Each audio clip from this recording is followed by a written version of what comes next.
आज की वीडियो में उन जरूरी मंदिरों और मेन तीर्थ स्थानों की जानकारी मिलेगी जिन्हें अगर आप उज्जैन महाकाल ज्योतिर्लिंग दर्शन के लिए जा रहे हो तो उनके दर्शन जरूर करें। एक दिन के ट्रिप में आप उज्जैन महाकाल के साथ साथ किन किन मंदिरों और तीर्थ स्थान के दर्शन कर सकते हैं, तो उन सभी के दर्शन आपको इस वीडियो में होंगे। साथ ही आपको उनके बारे में जो छोटी छोटी जानकारी है वो भी देने का प्रयास किया जाएगा। ऐसा ना हो कि उज्जैन महाकाल के दर्शन के बाद आपको सुनने को मिले कि वहां पर ये स्थान थे, आपको ये देखने चाहिए थे, इनके दर्शन करने चाहिए थे और आपको बाद में पछताना पड़े। तो वीडियो को पूरा देखिएगा और ज़्यादा से ज़्यादा वीडियो पर कमेंट करिएगा अगर वीडियो आपको पसंद आए तो। आप वीडियो कहाँ से देख रहे हैं और कब जाने वाले हैं महाकाल, और कमेंट बॉक्स में जय महाकाल जरूर लिखिएगा। चलिए बाबा महाकाल की नगरी का दर्शन करते हैं। हर हर महादेव, जय शिव शंभू। एक ही दिन में चलिए उज्जैन नगरी के दर्शन करते हैं, महाकाल के दर्शन करते हैं, साथ ही उनके जो मेन जो तीर्थ स्थान है, मंदिर है, उनके दर्शन करते हैं। तो दोस्तों शुरुआत होती है सुबह से। तो अर्ली मॉर्निंग मैं उठकर नहा धोकर तैयार हो गई हूँ और चल दिए हम महाकाल के दर्शन करने के लिए। सुबह सुबह यहाँ महाकाल की नगरी में फेमस है पोहा का नाश्ता, तो यहाँ पर पोहा का नाश्ता करिए और साथ ही इंजॉय करिए कुल्हड़ वाली चाय, क्योंकि महाकाल के दर्शन में और मंदिरों के घूमने में कितना टाइम लग जाए आपको नहीं पता। तो ये नाश्ता वाश्ता करने के बाद हम पहुंच गए महाकाल मंदिर में। तो यहाँ पर हमने सबसे पहले शीघ्र दर्शनम की जो यहाँ पर काउंटर है, यहाँ पर ऑनलाइन हमने टिकट बुक करवाई और यहाँ से 250 की पर्ची हमने कटवाई। इसका कारण यही था दोस्तों कि ज़्यादा से ज़्यादा हमें समय मिले सारी चीज़ें घूमने का, क्योंकि यहाँ पर इतने मंदिर है आप एक दिन में कवर कर नहीं सकते। लेकिन आज हम मेन चीज़ें ही कवर करना चाहते थे एक दिन में, तो इसीलिए हम टाइम वेस्ट नहीं करना चाहते थे। तो हमने 250 की पर्ची कटवाई और हमने दर्शन के लिए मंदिर में एंट्री करी और फिर वहाँ पे हमने मंदिर में अच्छे से दर्शन किए।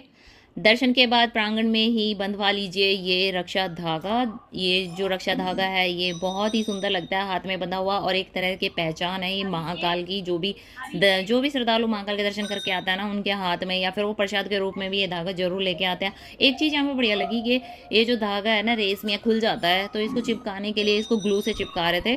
ये फेविक्विक सी टाइप का था कुछ, तो इससे ना धागा बिल्कुल भी नहीं खुलता। काफ़ी टाइम अभी तक मेरे हाथ में धागा बंधा हुआ है। इसके बाद फटाफट मंदिर में स्थित बाकी देवी देवताओं के दर्शन करिए और इन सभी देवी देवताओं के दर्शन करने के बाद जूना महाकाल के दर्शन करना बिल्कुल ना भूले। ये जूना महाकाल बहुत ही प्राचीन है। महाकाल जो मेन शिवलिंग है उनसे भी प्राचीन ये शिवलिंग है। और यहाँ पर सबसे अच्छी बात है कि आप यहाँ पर जल चढ़ा सकते हो। महाकाल मंदिर में अभी जल अलाउड नहीं है, यहाँ चढ़ा सकते हो अपने हाथ से। जूना महाकाल के दर्शन के बाद जैसे ही आप बाहर निकलते हैं तो कॉरिडोर स्टार्ट हो जाता है, इसे बोलते हैं महाकाल कॉरिडोर। यहाँ पर भगवान शिव से जुड़ी हुई जितनी भी मेन घटनाएं हैं उनको मूर्तियों के रूप में दर्शाया गया है।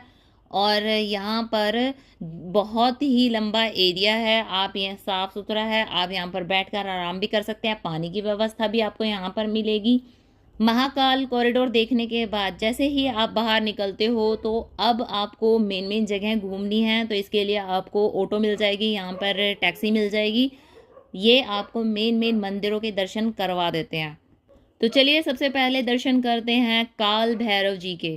दोपहर के समय काफ़ी भीड़ हो जाती है, कम से कम 2-3 घंटे यहाँ पर दर्शन के लिए लग जाते हैं। कहते हैं कि सुबह वाले जो दर्शन हैं वो थोड़े से खाली होते हैं, तो यहाँ पर आपका सबसे ज़्यादा समय यहाँ लगने वाला है।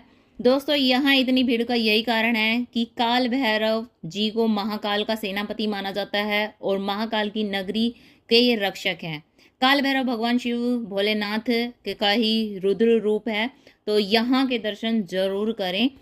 इनके दर्शन करने के बाद आप लंच कर सकते हो। यहाँ आसपास आपको या थोड़ा सा बाहर निकलकर आपको इस एरिया में काफ़ी रेस्टोरेंट मिल जाएंगे, ढाबे मिल जाएंगे। इसके बाद करिए मंगलनाथ के दर्शन। पूरे विश्व में मंगल दोष निवारण मंदिर मंगल ग्रह का केंद्र यही माना जाता है। यहाँ पर अगर किसी की कुंडली में मंगल दोष है तो वो सभी यहाँ पर अपने मंगल दोष निवारण के लिए आते हैं, पूजा पाठ करवाते हैं। इसके बाद भर्तरी गुफा के दर्शन करिए। माना जाता है कि इस गुफा में एक रास्ता है जिससे पहले प्राचीन काल में चार धाम यात्रा के लिए जाया करते थे। इसके दर्शन करने के बाद सिद्धवट मंदिर के दर्शन करिए। माना जाता है कि माता पार्वती ने यहाँ पर एक वट वृक्ष लगाया था अपने हाथों से, तो इसे सिद्धवट नाम से जाना जाता है और इस वट वृक्ष को शिव जी के रूप में पूजा जाता है।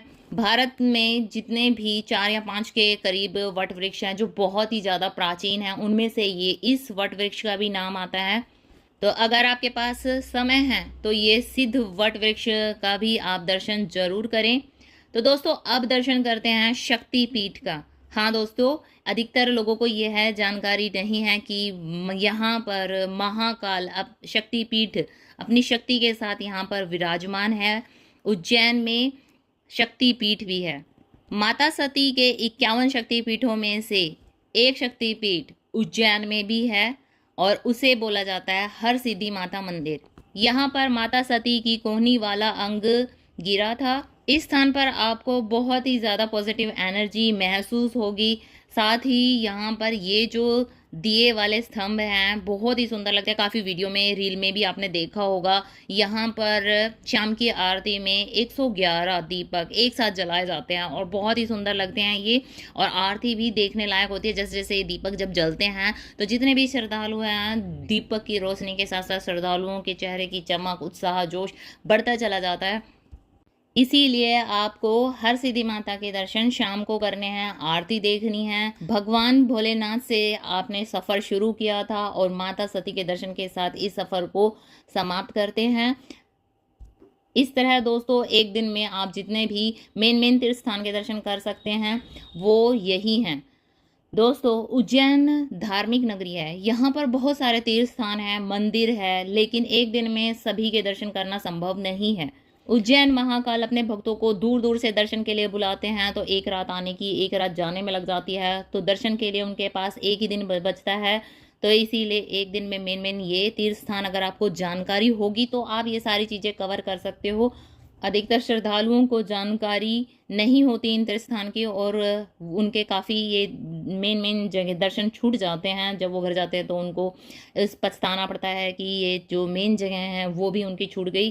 साथ ही दोस्तों एक और जानकारी आपके साथ शेयर करना चाहूँगी कि अगर आपके पास समय है तो उज्जैन से कुछ ही दूरी पर 5-6 घंटे की दूरी पर ओमकालेश्वर ज्योतिर्लिंग है, उसके दर्शन जरूर करके आएँ।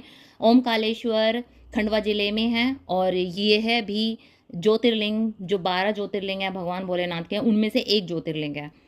बहुत से श्रद्धालुओं को ओमकालेश्वर ज्योतिर्लिंग का भी नहीं पता होता, वो उज्जैन महाकाल के दर्शन करके ही आ जाते हैं। दोस्तों अगर आप महाकाल ज्योतिर्लिंग के दर्शन करने के लिए जा रहे हो तो ओमकालेश्वर ज्योतिर्लिंग के लिए भी समय निकाल कर जाएं। पूरा एक दिन लगेगा और इसकी वीडियो मैं अपने चैनल पर शेयर कर चुकी हूँ। अच्छे से मैंने पूरे डिटेल में प्रयास किया है बताने का, तो आप ज़रूर देखें। जानकारी के अभाव में मैंने सुना है कि बहुत सारे श्रद्धालु हैं वो वापस आ जाते हैं, उन्हें पता ही नहीं है कि कुछ ही दूरी पर ओमकालेश्वर ज्योतिर्लिंग है। तो यहाँ जाकर भी आप दर्शन जरूर करें। तो दोस्तों आज की वीडियो में मैंने पूरी कोशिश की है कि जब भी आप दर्शन पे जाओ तो जो अच्छी जगह हैं, जो मेन जगह हैं, वो सारी चीज़ें कवर कर सकें आप। तो जानकारी के अभाव में कोई चीज़ ऐसी ना छूट जाए जो आपको पछताना पड़े, आपका पूरा ट्रिप वेस्ट हो जाए, आप पछताते रह जाए। तो ये चीज़ें आप अगर जा रहे हो तो ज़रूर ये सारी जानकारी लेकर जाना। और अगर आपके आस पड़ोस में या आपके सगे संबंधी फ्रेंड्स जा रहे हैं तो उनके साथ ये वीडियो ज़रूर शेयर करना। वीडियो में दी हुई जानकारी कैसी लगी कमेंट करके ज़रूर बताना। जय महाकाल लिखना बिल्कुल ना भूलें। अगर वीडियो पसंद आई हो तो लाइक करके ज़रूर जाएं। मिलते हैं किसी और वीडियो में किसी और इन्फॉर्मेशन के साथ। जय महाकाल, हर हर महादेव।